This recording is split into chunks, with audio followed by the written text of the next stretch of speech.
నమస్కారం. సంధ్యా సమయం న్యూస్ కి స్వాగతం. హెడ్లైన్ చూద్దాం.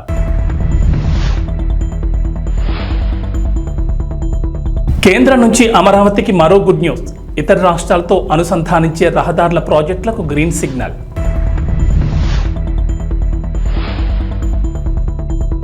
తెలంగాణలో 2 లక్షల రైతు రుణమాఫీ. రేవంత్ సర్కార్ కీలక నిర్ణయం.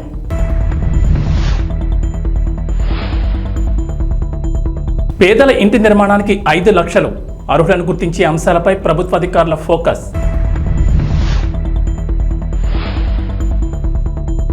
ఏపీ తెలంగాణకు రెయిన్ అలర్ట్. పలు జిల్లాల్లో భారీ వర్షాలు.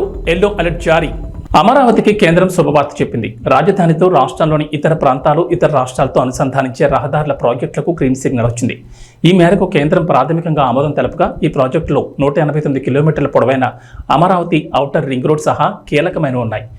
ఈ ఓఆర్ఆర్కు 2014-19 మధ్య టీడీపీ ప్రభుత్వం చేపట్టింది. కానీ ఆ తర్వాత జగన్ ప్రభుత్వం అధికారంలోకి వచ్చిన తర్వాత అడుగులు ముందుకు పడలేదు. కూటమి ప్రభుత్వం అధికారంలోకి రావడంతో చంద్రబాబు ఢిల్లీ పర్యటనలో కేంద్రం దగ్గర మళ్లీ ఈ ప్రాజెక్టుని ప్రస్తావించారు. ఈ ప్రాజెక్టులకు ప్రాథమికంగా కేంద్రం ఆమోదం తెలియచేయగా కేంద్ర రవాణా, జాతీయ రహదారుల మంత్రిత్వ శాఖకు చెందిన స్టాండింగ్ ఫైనాన్షియల్ కమిటీతో పాటు పీఎంఓ ఆమోదం పొందాక ఆచరణలోకి రానున్నాయి.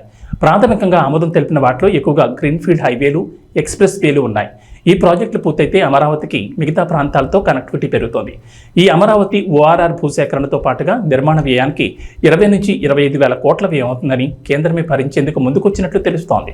రైతులకు 2 లక్షల వరకు రుణమాఫీ చేస్తామని రేవంత్ ప్రభుత్వం హామీ ఇచ్చిన సంగతి తెలిసిందే. పార్లమెంట్ ఎన్నికల కోడ్ నేపథ్యంలో పథకం అమలు ఆలస్యం కాగా ఆగస్టు 15 లోపు ప్రతి రైతును రుణ విముక్తులను చేస్తామని సీఎం రేవంత్ ఇటీవల ప్రకటించారు. ఈ నేపథ్యంలో రైతు రుణమాఫీ నిధుల సమీకరణపై ప్రభుత్వం కసరత్తు ప్రారంభించింది. 2 లక్షల రైతు రుణమాఫీతో పాటు రైతు భరోసా, రైతు బీమా పథకాలకు కూడా దాదాపు 40 వేల కోట్ల డబ్బులు జమ చేయాల్సి ఉంది. అందుకు రుణ సేకరణపై చేయాలని ప్రభుత్వం భావిస్తోంది. ప్రస్తుతం ప్రభుత్వాన్ని నడిపేందుకు గాను ప్రతి నెల రిజర్వ్ బ్యాంకు బాండ్ల విక్రయం ద్వారా సుమారు 5-6 వేల కోట్ల రుణ సహాయం పొందుతోంది. ఇప్పుడు రైతు సంక్షేమ పథకాలకు కూడా రిజర్వ్ బ్యాంకు నుంచే రుణాలు సమీకరించాలని ప్రభుత్వం యోచిస్తోంది. జూలై, ఆగస్టు నెలలో బాండ్ల విక్రయంపై దాదాపు 15 వేల కోట్ల నుంచి 18 వేల కోట్లు తీసుకునేందుకు రెడీ అయినట్లు తెలిసింది. ఇవే కాకుండా ప్రభుత్వ భూములను బ్యాంకుల్లో తాకట్టు పెట్టాలని భావిస్తోందట.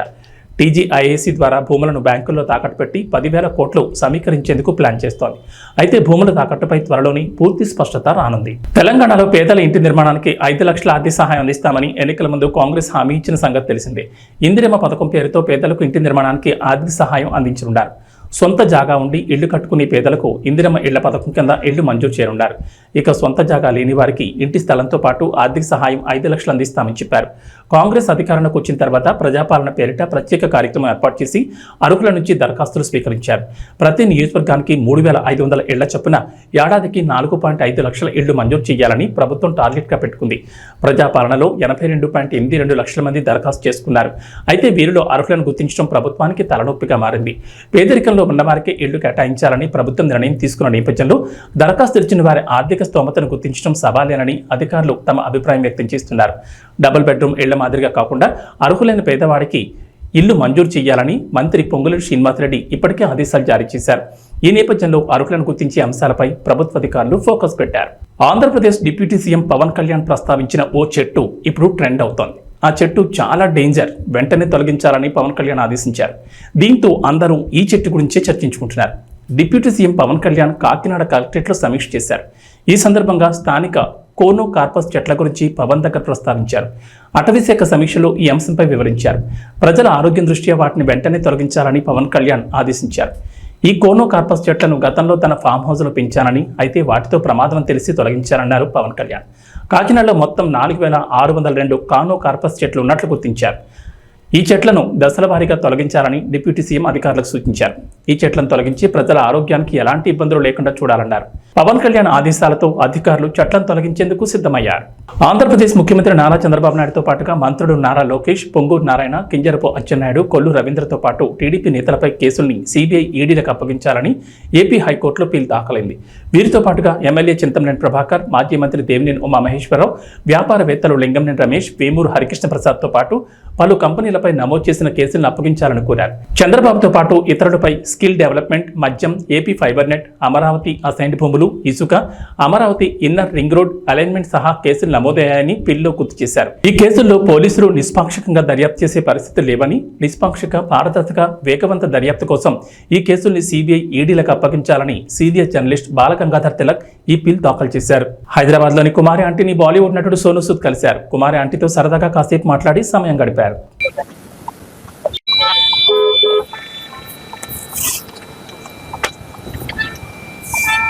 Thank you. Okay, Harish.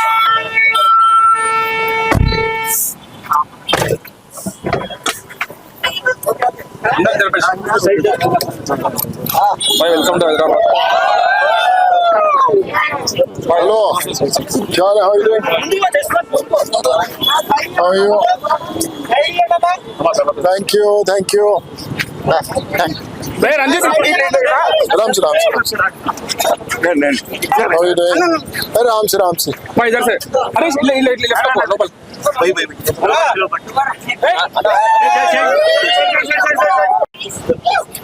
Ram से हेलो हाउ आर यू? अरे राम से हाउ आर यू डूइंग? कैसे हैं आप? All well, so nice to see you. Same here. So today I'm silence. So today please 5 minutes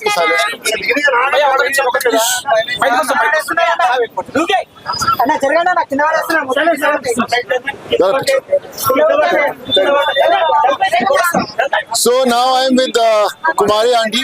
You know, we have heard a lot about her. She is a self-made lady. We talk about women empowerment. We talk about how everyone should work hard for the families. Kumari aunty is the best example. And all the people, all the ladies, all the women across the country, whoever is, going through tough times, she should be an example to follow, that how you can work hard and do good for the family. Kumari aunty जी, कैसा लग रहा है आज आपको? अच्छे अच्छा है? बहुत अच्छे. तो आज के वेज है, नॉन वेज है कि दोनों है? पूरा आदमी है, पूरा है. वेज नॉन वेज दोनों है? क्या आदमी को भी बना दिया? थोड़ा हिंदी बहुत अच्छा है, कोई बात नहीं, आपका हिंदी बहुत अच्छा है. नॉन वेज है, वेज है. वेज है? वेज है, नॉन वेज है. तो कुमारी आंटी के हाथ का वेज भी है, नॉन वेज भी है. मैं तो वेजिटेरियन हूँ. और कुमारी आंटी कितने का एक प्लेट? एक plate veg 80 rupees. Veg 80 rupees और non veg? Non veg 120 rupees. 120 rupees. तो भैया मैं तो 80 रुपीस वाला कस्टमर हूँ. तो जो 80 रुपीस का वेजिटेरियन है, मेरे लिए कितने का डिस्काउंट है? फ्री. आज तो लॉटरी लग गया हमारा यार आंटी, कुमारी आंटी. अगर आप फ्री बोलोगे तो मैं हर रोज आएगा खाने के लिए. चलेगा? మీరు ఎంతో మందికి హెల్ప్ చేస్తున్నారు. మీరు ఎంతో మంది కంటే ఎంతో మందికి నేను మీకు అసలు ఎంత పెట్టినా తక్కువ అవుతుంది. ఎందుకంటే మీరు అంత మందికి హెల్ప్ చేస్తున్నారు కాబట్టి. మీరు నాకు కష్టం వచ్చినప్పుడు కూడా మీరు అలా ఫోన్ చేసి నాకు అలా ఓదార్పు చెప్పినప్పుడు కూడా నాకు. నేటి నుంచి విజయవాడలోని దుర్గగుడిపై ఆషాఢం సారీ మహోత్సవాలు జరుగుతున్నాయి. వచ్చే నెల 4 వరకు కార్యక్రమం జరగనుంది. ఇవాళ దుర్గమ్మకు ఆలయ ఉద్యోగులు సారీ సమర్పించనున్నారు.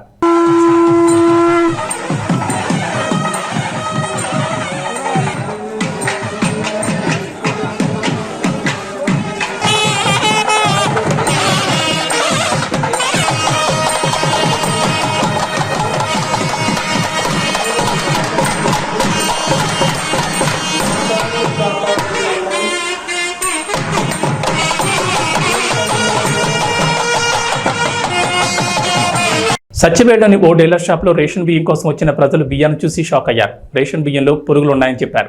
ఓల్డ్ స్టాక్ను ప్రజలకు వినియోగిస్తున్నారంటున్నారు. పేద ప్రజలకు కడుపు కోతను మిగులుస్తున్నారంటున్నారు. దుకాణాల్లో డబ్బులు పెట్టి బియ్యం కొని తిని స్తోమత లేక ప్రభుత్వం ఇచ్చే రేషన్ బియ్యంతో కడుపు నింపుకునే పేద ప్రజలు కడుపులు కొడుతున్న వైనం అయితే ఇక్కడ కనిపిస్తోంది.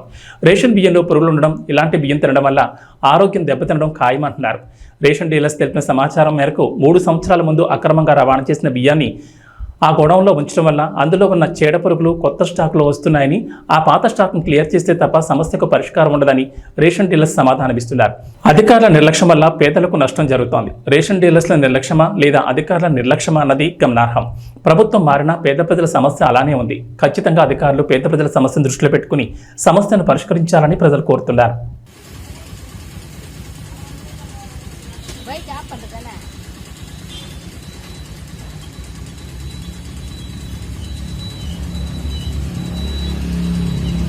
కర్నూలు జిల్లా కౌతాళ మండలం ఉరుకుంద గ్రామంలో వెలసిన ప్రముఖ పుణ్యక్షేత్రమైన శ్రీ ఉరుకుంద ఎర్రన్నస్వామి దేవాలయంలో భక్తులు సమర్పించే టెంకాయలు కొబ్బరి చెప్పులకు ఆన్లైన్ టెండర్ మరియు బహిరంగ వేలంపాట ఈ నెల 20వ తేదీన నిర్వహిస్తున్నట్లు డిప్యూటీ కమిషనర్ మరియు ఎగ్జిక్యూటివ్ ఆఫీసర్ హెచ్జి వెంకటేష్ పేర్కొన్నారు. ప్రతి సంవత్సరం శ్రావణమాస మహోత్సవాలు మరియు ఆ సంవత్సరమంతా ఉరుకుంద ఈరన్నస్వామికి భక్తులు సమర్పించే టెంకాయలు కొబ్బరి చెప్పులను ఆన్లైన్ సీల్డ్ కవర్ బహిరంగ వేలంపాట నిర్వహిస్తున్నట్లు దేవస్థానం ఎగ్జిక్యూటివ్ ఆఫీసర్ తెలిపారు. ఈ కార్యక్రమంలో సిఐ ఎరిషావాలి, ఎస్ఐ నరేంద్ర కుమార్ రెడ్డి, దేవస్థానం సిబ్బంది పాల్గొన్నారు.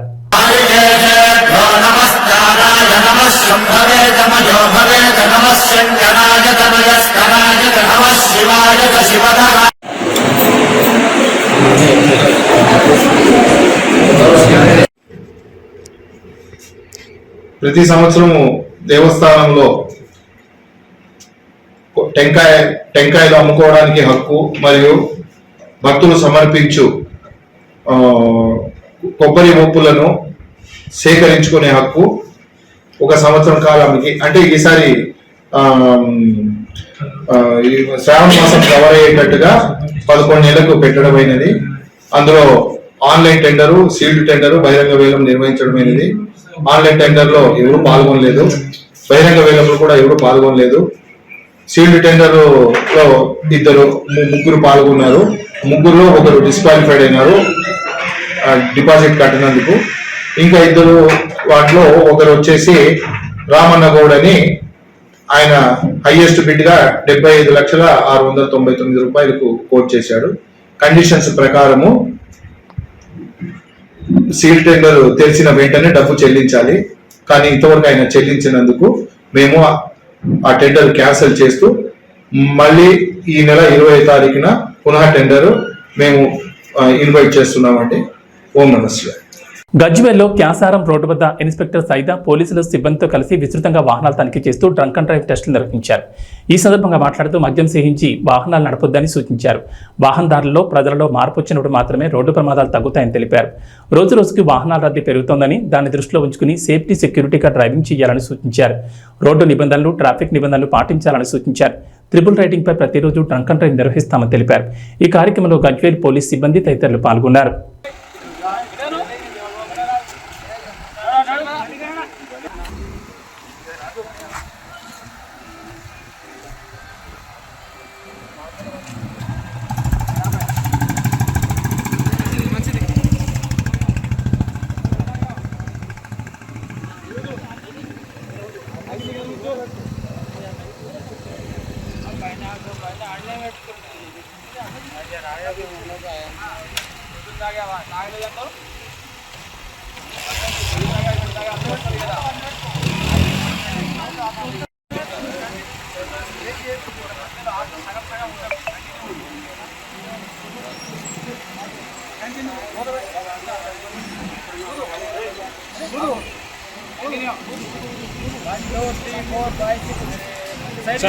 సార్ ఏరియప్పా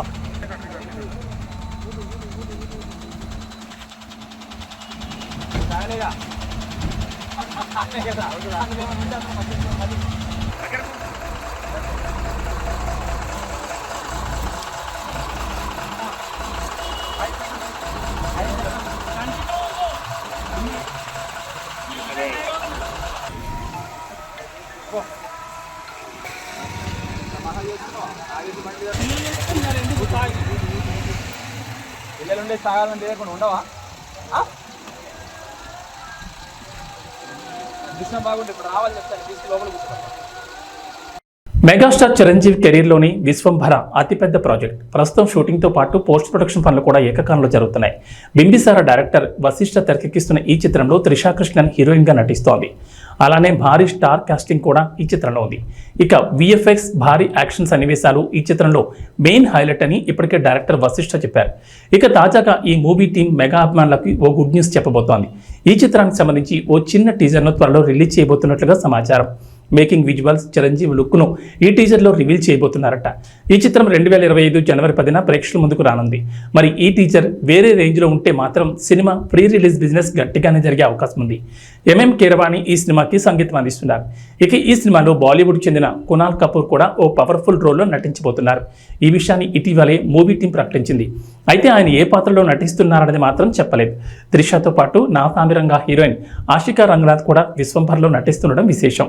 మొత్తం ఈ సినిమాలో 5 హీరోయిన్లు ఉండబోతున్నారని ఎప్పటి నుంచో టాక్ ఉంది. ఇప్పటికే త్రిష, ఆషికా పేర్లను ప్రకటించారు. త్వరలోనే మీనాక్షి చౌదరి, సురభి, ఇషా చావ్లా పేర్లను కూడా రివీల్ చేసే అవకాశం ఉంది. ఇక ఇందులో రావు రమేష్ కూడా ఓ పాత్రలో నటిస్తున్నట్లు సోషల్ మీడియాలో ప్రచారం జరిగింది. ఆయనే మెయిన్ విలన్ అని కూడా అంటున్నారు. కానీ ఇప్పటి వరకు మూవీ టీం అయితే దీనిపై క్లారిటీ ఇవ్వలేదు. మొన్నటి వరకు హైదరాబాద్లోని ఓ భారీ సెట్లో ఈ సినిమా షూటింగ్ జరిగింది. జూలై చివరి నాటికి ఈ సినిమా షూటింగ్ కంప్లీట్ చేయాలని వశిష్ఠ అనుకుంటున్నారు. ఇప్పటికే చాలా యాక్షన్ సీక్వెన్స్ల చిత్రీకరణ పూర్తయిందని సమాచారం. విజువల్ ఎఫెక్ట్స్కు ప్రాధాన్యం ఎక్కువగా ఉండే ఈ సినిమాను 200 కోట్ల బడ్జెట్తో నిర్మిస్తున్నారు. సోషియో ఫ్యాంటసీ జోనర్లో చిత్రం రాబోతోంది. ఈ చిత్రంతో ఎలాగైనా బ్లాక్ బస్టర్ కొట్టాలని మెగా ఫ్యాన్స్ అనుకుంటున్నారు.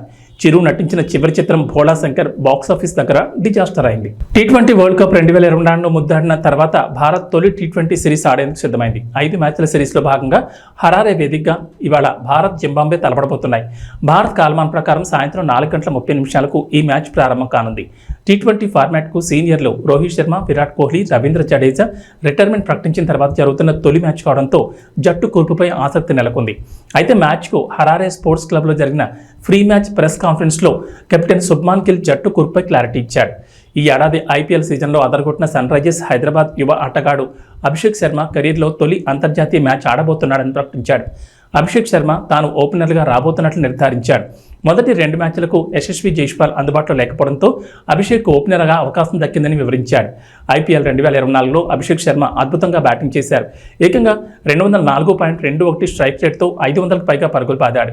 ఇక Chennai Super Kings captain Ruturaj Gaikwad కీలకమైన 3వ స్థానంలో బ్యాటింగ్ చేస్తాడని గిల్ చెప్పారు. ఇక వాతావరణ విషయానికి వస్తే తెలంగాణలో వర్షాలపై హైదరాబాద్ వాతావరణ కేంద్రం అధికారులు అలర్ట్ ఇచ్చారు. నేడు రేపు రాష్ట్రంలో విస్తారంగా వర్షాలు కురుస్తాయని చెప్పారు. నైరుతి రుతుపవనాల ప్రభావంతో రాష్ట్రంలో విస్తారంగా వర్షాలు కురుస్తాయని వెల్లడించారు. పలు జిల్లాల్లో భారీ వర్షాలకు ఛాన్స్ ఉందన్నారు. నేడు వికారాబాద్, సంగారెడ్డి, మెదక్, కామారెడ్డి, వనపర్తి, నిజామాబాద్, జగిత్యాల, సిరిసిల్ల, సిద్దిపేట, గద్వాల్, నారాయణపేట జిల్లాల్లో భారీ వర్షాలకు ఛాన్స్ ఉందన్నారు. ఈ మేరకు ఆయా జిల్లాలకు హైదరాబాద్ వాతావరణ కేంద్రం అధికారులు ఎల్లో అలర్ట్ జారీ చేశారు. అటు ఏపీలో వర్షాలు కురుస్తాయంటోంది వాతావరణ శాఖ. నైరుతి రుతుపవనాల సమయంలో రాష్ట్ర వ్యాప్తంగా ఎండలు మండిపోయాయి. వేడి వాతావరణంలో ప్రజలు ఇబ్బంది పడ్డారు. అయితే తూర్పు మధ్య బంగాళాఖాతంలో ఉపరితల ఆవర్తనం కొనసాగుతుండగా గుజరాత్, కర్ణాటక తీరాల వెంబడి ద్రోణి విస్తరించింది. ఈ ప్రభావంతో రాబోయే 3 రోజుల్లో ఉత్తర కోస్తాలోని కొన్ని జిల్లాల్లో భారీ వర్షాలు కురుస్తాయని వాతావరణ శాఖ అంచనా వేస్తోంది.